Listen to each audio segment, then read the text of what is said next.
हरे कृष्णा। भगवान श्री कृष्ण भगवत गीता में कहते हैं, अहम सर्वस्य प्रभु मत सर्वम प्रवर्तते इति मत्वा भजन्ते माम पूदा भाव समन्विता। इस संपूर्ण चराचर जगत के उद्गाता और उद्गम स्रोत भगवान श्री कृष्ण है। इस संपूर्ण ब्रह्मांड में, इस सृष्टि में जितने भी दृश्यमान और अदृश्यमान वस्तुएं हैं, वह सभी उन्हीं से आती है। जब एक मनुष्य इस बात को स्वीकार कर लेता है, तो वह अपनी अंततः जागृति और चेतना की यात्रा का आरंभ करता है। वह अपने अस्तित्व के विषय में प्रश्न पूछता है और अपने अंतिम गंतव्य की ओर आगे बढ़ने के लिए कदम उठाता है।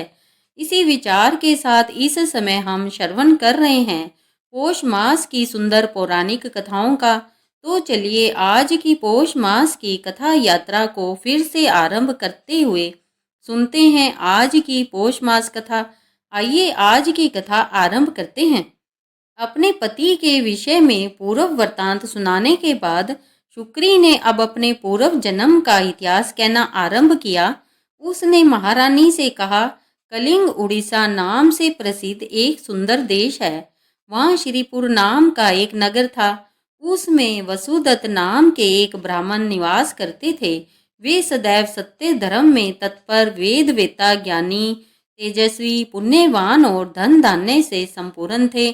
उनके अनेक पुत्र और पौत्र थे और मैं वसुदत्त ब्राह्मण की पुत्री थी। मेरे और भी कई भाई, स्वजन, बांधव, बंधु थे। उस समय मेरे परम बुद्धिमान पिता ने मेरा नाम सुदेवा रखा था। मैं सुंदर थी। संसार में दूसरी कोई भी स्त्री ऐसी नहीं थी जो रूप में मेरी समानता कर सके। सुंदर स्वरूप के साथ ही चढ़ता हुआ यौवन पाकर मैं गर्व से उन्मत्त हो उठी थी। मेरी मुस्कान मनोहर थी। जब मुझे सुंदर हाव भाव से युक्त यौवन प्राप्त हुआ, तब मेरी माता को दुख हुआ। उन्होंने मेरे पिता से कहा, हे महाभाग, आप इस कन्या का विवाह क्यों नहीं कर देते? अब वह युवा हो चुकी है, इसे किसी योग्य वर को सौंप देना चाहिए। और तब मेरे पिता वासुदत्त ने कहा, हे कल्याणी, सुनो, मैं उसी वर के साथ इसका विवाह करूंगा जो विवाह के बाद मेरे ही घर पर निवास करे, क्योंकि सुदेवा मुझे प्राणों से भी अधिक प्रिय है। मैं उसे अपनी आंखों से ओझल होते हुए नहीं देख सकता। इस प्रकार बातचीत करने के बाद एक दिन संपूर्ण विद्याओं में विशारद ऐसे एक कौशिक गोत्र के ब्राह्मण हमारे घर पर भिक्षा के लिए आए। उन्होंने वेदों का पूर्ण अध्ययन किया हुआ था। वे बड़े सुंदर स्वर से वेद मंत्रों का उच्चारण करते थे। उन्हें आया देखकर मेरे पिता ने पूछा, हे विद्वान, आप कौन हैं? आपका नाम, कुल, गोत्र और आचार क्या है? तब उस ब्राह्मण कुमार ने कहा, कौशिक वंश में मेरा जन्म हुआ है। मैं वेद वेदांगों का पारंगत विद्वान हूँ। मेरा नाम शिव शर्मा है। मेरे माता पिता अब इस संसार में नहीं रहे। जब शिव शर्मा ने इस प्रकार अपना परिचय दिया, तब मेरे पिता ने शुभ लगन में उनके साथ मेरा विवाह कर दिया। अब उनके साथ ही मैं अपने पिता के घर पर रहने लगी। लेकिन माता पिता के धन के घमंड के कारण मैंने अपनी विवेक शक्ति खो दी थी। मुझ पापिनी ने कभी भी अपने स्वामी की सेवा नहीं की। मैं सदैव उन्हें क्रूर दृष्टि से देखती। वास्तव में मुझे कुछ व्यभिचारिणी स्त्रियों का संग हो गया था और इसी संग दोष के कारण मेरे मन में भी वैसा ही भाव आ गया था। मैं यहाँ तहाँ स्वच्छंदता पूर्वक घूमती फिरती रहती। माता पिता, पति और भाइयों के हित की चिंता भी नहीं करती। शिव शर्मा का चारित्र्य और उनकी साधुता सब जानते थे। इसलिए मेरे माता पिता इत्यादि सभी लोग मेरे पाप से दुखी रहने लगे। मेरा दुष्कर्म देखकर मेरे पति देव ने उस घर को छोड़ दिया और वे चले गए। उनके जाने से मेरे पिता को बड़ा दुख हुआ, चिंता हुई और उन्हें इस प्रकार दुख से व्याकुल देखकर एक दिन मेरी माता ने पूछा, हे नाथ, आप चिंतित क्यों हो रहे हैं? तब मेरे पिता ने कहा, हे प्रिय, सुनो, हमारे जमाता मेरी पुत्री को त्याग कर चले गए हैं। सुदेवा पाप आचरण करने वाली हो गई है और वे पंडित और बुद्धिमान थे। मैं क्या जानता था कि यह मेरी कन्या सुदेवा ऐसी दुष्टा और कुल नाशिनी निकलेगी। तब उस ब्राह्मण पत्नी मेरी माता ने कहा, हे नाथ, आज आपको पुत्री के गुण और दोष का ज्ञान हुआ है। इस समय आपकी आंखें खुली है। लेकिन सच तो यह है कि आपके ही मोह और स्नेह से, लाड़ और प्रेम से यह इस प्रकार दुष्ट आचरण करने वाली बन गई है। अब मेरी बात सुनिए। संतान जब तक 5 वर्ष की ना हो जाए तभी तक उसका लाड़ प्रेम करना चाहिए। उसके बाद सदैव संतान की शिक्षा की ओर ध्यान देना चाहिए और फिर उसका पालन पोषण करना चाहिए। नहलाना, धुलाना, उत्तम वस्त्र पहनाना, अच्छे खान पान का प्रबंध करना, यह सब बातें संतान की पुष्टि के लिए आवश्यक है। और साथ ही अपने पुत्रों को उत्तम गुण और विद्या की ओर भी लगाना चाहिए। पिता का कर्तव्य है कि वह संतान को सद्गुणों की शिक्षा देने के लिए कठोर बने, केवल पालन पोषण के लिए उसके प्रति मोह और ममता दिखाए। पुत्र के सामने कदापि उसके गुणों का वर्णन ना करे, उसे राह पर लाने के लिए कड़ी फटकार सुनाए और इस प्रकार उसे साधे जिससे वह विद्या और गुणों में सदा ही निपुण होता जाए। जब माता अपनी कन्या को, सास अपनी पुत्र वधू को और गुरु अपने शिष्यों को ताड़ना देता है तभी वे सीधे होते हैं। इसी प्रकार पति अपनी पत्नी को और राजा अपने मंत्री को दोषों के लिए कड़ी फटकार सुना सकते हैं। शिक्षा बुद्धि से ताड़न और पालन करने पर संतान सद्गुणों द्वारा प्रसिद्धि प्राप्त करते हैं। शिव शर्मा उत्तम ब्राह्मण थे। उनके साथ रहने पर भी इस कन्या को आपने घर में निरंकुश बना रखा था और इसी से उत्शृंखल हो जाने के कारण वह नष्ट हुई है।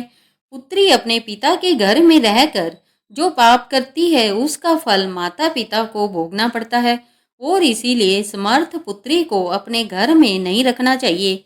जिससे उसका विवाह किया जाए उसी के घर में उसका पालन पोषण होना उचित होता है। वहां रहकर वह भक्ति पूर्वक जो भी उत्तम गुण सीखती है और पति की सेवा करती है उससे उसके कुल की कीर्ति बढ़ती है और पिता भी सुख पूर्वक जीवन व्यतीत करते हैं। ससुराल में रहकर यदि वह पाप करती है तो उसका फल पति को भोगना पड़ता है। वहां सदाचार पूर्वक रहने से वह सदा पुत्र और पोत्रों के साथ वृद्धि को प्राप्त होती है। हे प्राणनाथ, पुत्री के उत्तम गुणों से पिता की ही कीर्ति बढ़ती है। इसलिए दामाद के साथ भी कन्या को अपने घर पर नहीं रखना चाहिए। इस विषय में एक सुंदर पौराणिक इतिहास आता है जो 28वें द्वापर के आने पर संगठित होने वाला है और वह इस प्रकार है। यदुकुल श्रेष्ठ वीरवर उग्रसेन के वहां जो घटना घटित होने वाली है मैं उसी का वर्णन करूंगी। अब आप उसे सुनिए। माथुर प्रदेश में मथुरा नाम की नगरी है। वहां उग्रसेन नाम वाले यदुवंशी राजा राज्य करते थे। वे शत्रु विजय, संपूर्ण धर्मों के तत्वज्ञ, बलवान, दाता और सद्गुणों के जानकार थे। मेधावी राजा उग्रसेन धर्म पूर्वक राज्य का संचालन और प्रजा का पालन करते थे। उन्हीं दिनों में परम पवित्र विदर्भ देश में सत्यकेतु नाम से प्रसिद्ध एक प्रतापी राजा हुए। उनकी एक पुत्री थी जिसका नाम पद्मावती था। वह सत्य धर्म में तत्पर और स्त्री समुचित गुणों से युक्त थी और इसीलिए दूसरी लक्ष्मी के समान थी। मथुरा के राजा उग्रसेन ने उस सुंदर नेत्रों वाली पद्मावती से विवाह कर लिया। उसके स्नेह और प्रेम से वे मुग्ध हो चुके थे। पद्मावती को वे प्राणों से भी अधिक प्यार करने लगे और उसके साथ के बिना भोजन भी नहीं करते थे। उनके साथ क्रीड़ा और विलास में ही राजा का समय बीतने लगा। उसके बिना वह एक क्षण भी नहीं रह पाते और इस प्रकार उन दोनों दंपति में बड़ा प्रेम था। कुछ काल के बाद विदर्भ नरेश सत्यकेतु ने अपनी पुत्री पद्मावती को याद किया। उसकी माता उसे ना देखने के कारण दुखी हो चुकी थी। उन्होंने मथुरा नरेश उग्रसेन के पास अपने दूत को भेजा और दूत ने आकर राजा से आदर पूर्वक कहा, हे महाराज, विदर्भ नरेश सत्यकेतु ने अपनी कुशल कहलाई है और आपका कुशल समाचार पूछा है। यदि उनका प्रेम और स्नेह पूर्ण अनुरोध आपको स्वीकार हो तो राजकुमारी पद्मावती को उनके यहाँ भेजने की व्यवस्था कीजिए।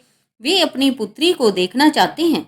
नर नरेश उग्रसेन ने जब दूतों के मुख से यह बात सुनी तो प्रेम, स्नेह और उदारता के कारण उन्होंने अपनी प्रिय पत्नी पद्मावती को विदर्भ राज के यहाँ भेज दिया। पति के भेजने पर पद्मावती भी बड़े हर्ष के साथ अपने मायके गई। वहां पहुंचकर उसने पिता के चरणों में प्रणाम किया। उसके आने से महाराज सत्यकेतु को भी बड़ी प्रसन्नता हुई। पद्मावती वहां अपनी सखियों के साथ निशंक होकर रहने लगी। पहले की ही भांति घर, वन, तालाब और चौबारों में विचरण करने लगी। यहाँ आकर वह पुनः बालिका बन गई। उसके बर्ताव में लज्जा या संकोच नहीं रह गया। अब एक दिन क्या हुआ, पद्मावती एक सुंदर पर्वत पर सैर करने के लिए आई थी और उसकी तराई में एक रमणीय वन था जो केलों के उद्यान से शोभा पा रहा था। पहाड़ पर भी फूलों की बहार थी। राजकुमारी ने देखा एक और ऐसा रमणीय पर्वत, दूसरी ओर मनोहर वनस्थली और बीच में स्वच्छ जल से भरा सर्वत्रोभद्र नामक तालाब। बाल उचित चपलता, नारी स्वभाव और खेल कूद की मनोवृत्ति, इन सब का प्रभाव उसके ऊपर पड़ा और अपनी सखियों के साथ वह तालाब में उतर पड़ी। हंसती गाती हुई जल क्रीड़ा करने लगी।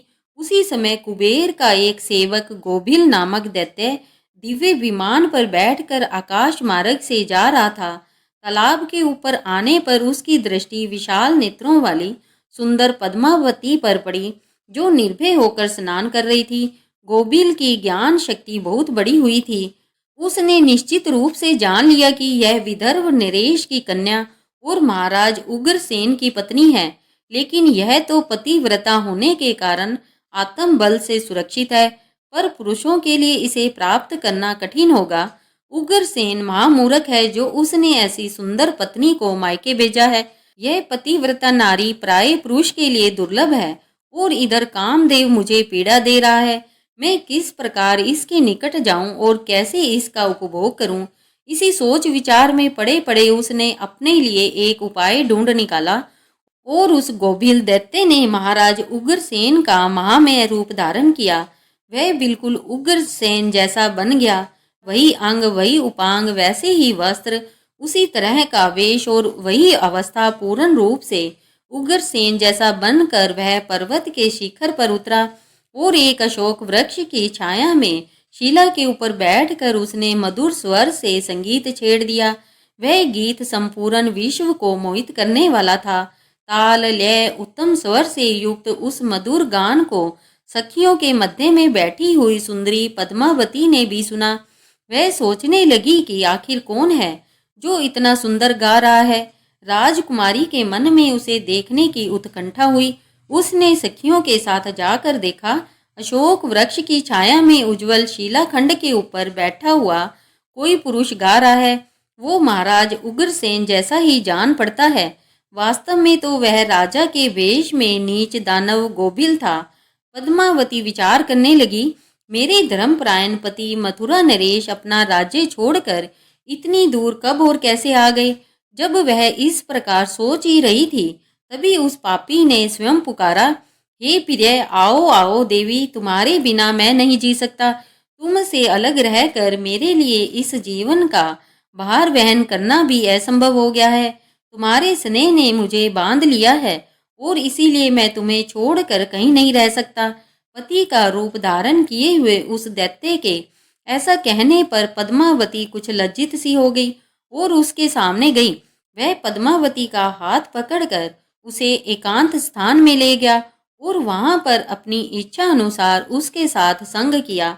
महाराज उग्रसेन के गुप्त भाग में कुछ खास निशानी थी जो उस पुरुष में उसे नहीं दिखाई दी और यह देखकर सुंदरी पद्मावती के मन में उसके प्रति संदेह उत्पन्न हुआ। राजकुमारी ने अपने वस्त्र संभल कर पहन लिए, लेकिन उसके हृदय में इस घटना से बहुत दुख हुआ। वह क्रोध में आ गई और उसने उस नीच दानव गोभिल से कहा, हे नीच, जल्दी बता तू कौन है? तेरा आकार दानव जैसा है, तू पापाचार्य और निर्दयी है। यह कहते कहते आत्मग्लानि के कारण उसकी आंखें भर आई। वह श्राप देने को उद्यत हुई और उसने कहा, हे दुरात्मन, तूने मेरे पति के रूप में आकर मेरे साथ छल किया है और इस धर्म में शरीर को अपवित्र कर कर मेरे उत्तम पतिव्रत का नाश किया है। अब यहीं तू मेरा भी प्रभाव देख ले। मैं तुझे अत्यंत कठोर श्राप दूंगी।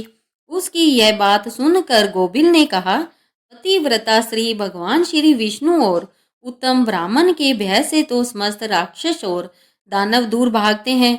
मैं दानव धर्म के अनुसार ही इस पृथ्वी पर विचर रहा हूँ। पहले मेरे दोष का विचार करो। किस अपराध पर तुम मुझे श्राप देने को उद्यत हुई हो?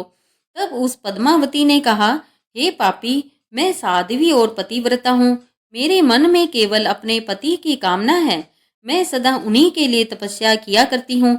मैं अपने धर्म मार्ग पर स्थित थी, किंतु तूने माया रच कर मेरे धर्म के साथ मुझे भी नष्ट कर दिया, और इसीलिए हे दुष्ट, तुझे भी मैं भस्म कर डालूंगी। ये सुनकर गोबिल ने कहा, राजकुमारी, अगर तुम उचित समझो तो सुनो। मैं तुम्हें एक धर्म की बात सुनाता हूँ। इस प्रकार कहकर गोबिल ने अब पद्मावती को छलना आरंभ किया और वह पद्मावती के साथ तर्क वितर्क करने लगा। और उस समय गोबिल ने पद्मावती से क्या कहा, यह हम सुनेंगे हमारी इसी कथा श्रृंखला की आने वाली कड़ी में। और उसे आप तभी सुन पाएंगे जब आपने याद से आपके अपने इस चैनल को सब्सक्राइब किया होगा और नोटिफिकेशन ऑन रखा होगा। अगर आज की यह कथा आपको अच्छी लगी है तो इसे अधिक से अधिक लोगों तक शेयर कीजिए। इस वीडियो को लाइक करना मत भूलिएगा। और इस वर्ष 2025 के नव वर्ष के समय में भगवान श्री हरि की कथाओं को अपने हृदय से आत्मसात करते हुए सदैव भगवान श्री हरि का स्मरण और चिंतन करते रहिएगा। और हम आपसे मिलेंगे इसी कथा श्रृंखला की अगली कड़ी के साथ कल प्रातःकाल। हरे कृष्णा हरे कृष्णा हरे कृष्णा।